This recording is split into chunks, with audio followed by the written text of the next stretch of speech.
prominent teacher was the Buddha himself, because I started to practice. I encountered Buddhism some 42 years ago, and at that time there was actually nothing available in Europe, almost no teachers. So I had only some books.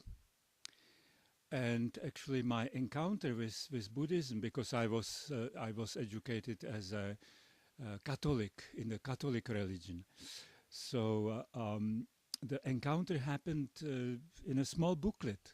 I was reading about Buddhist teachings. It gave me such a meaning that it completely changed my life on the spot. And from that point, I started to practice. Only much later I encountered the living teachers. The Burmese monks started to arrive in Switzerland. I was in Switzerland at that time, and I was participating in all the retreats available. So 20 years practicing as a layman, and then I became a monk. So the last 22 years I practice as a monk. So that's for your question. About my teachers. I was ordained in Burma, therefore I have a different color than the other monks in Santa Chitarama. And I think it is quite good that the abbot allowed me to keep this color, because I have slightly different approach to the Buddhist teachings. Most of the Western people approach the Buddha's teaching from the angle of saddha, of faith. But in my little bit special case, I approach the teaching from the rational, from rational reasons. And it was especially the question, what will happen when the body dies? Because this was a point which I never really was reflecting, and suddenly this area opened to me. The Buddha's teaching opened this area wide, and I started to be very serious about this point. And that was the phenomena, or the point which was pushing me through even very difficult parts of my practice.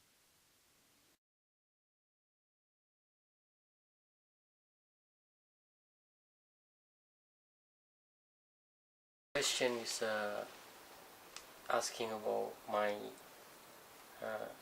teacher in Thailand. We have a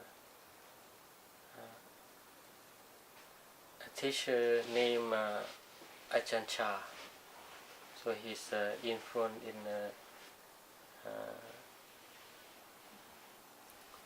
to bring Dhamma teaching of Buddhism into the West by his disciple of Ajahn Sumeru. Yes, so I had a years under his teaching as a personal attendance of Ajahn Chah. That's 1989. Then I become monk.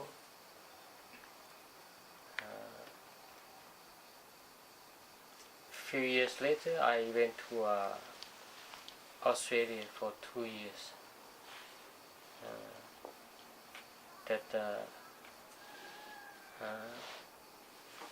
I back to Thailand another 6 months. Then I got invited to come to help out the monastery in Italy. So I have nothing to expect, and I have no anything about Buddhism in Italy, and I have no ground of Italy. Everything here is a very new experience for me. It's very challenging, you know. So I just come here with the just be prepared and ready to take whatever come to my conscious, and to learn and to be it's like it is part of my study and practice also, because of to come to the West. I have not used to. I have know anything about the culture, and but for the first of 4 years I've been living in Italy. It's quite difficult, because of that's 1993 with Ajahn Chandapalu and another ex monk, but mostly I been living with Ajahn Chandapalu. Since that time, I had seen a lot of changing, a lot of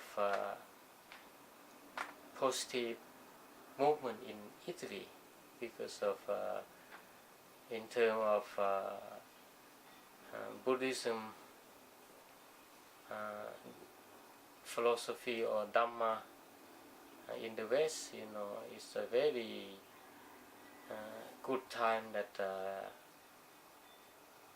Western society, Western people, they open to Buddhism, to come to learn and practice. About my teacher, Ajahn Chah,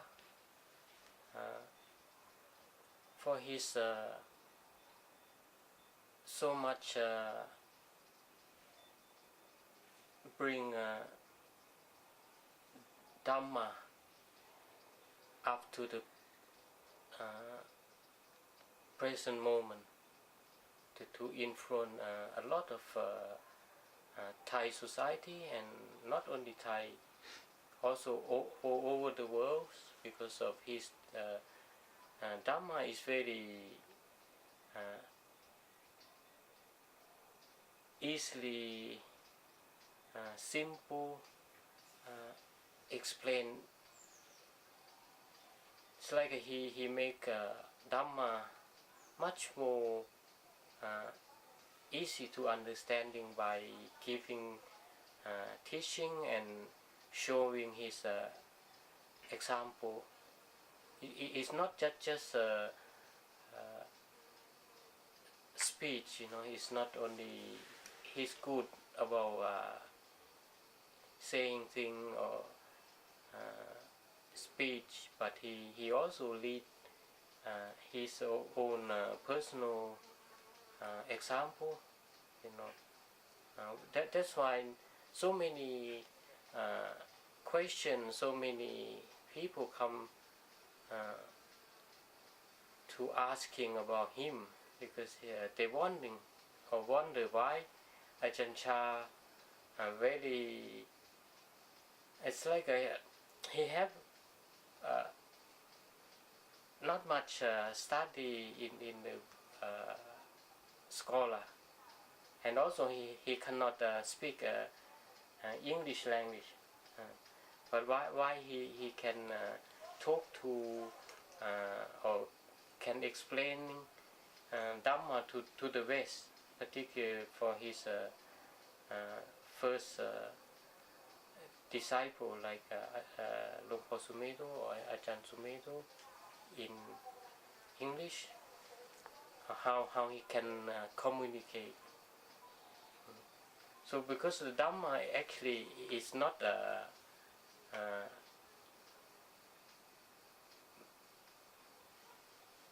matter, is not something that language can explain, because Dhamma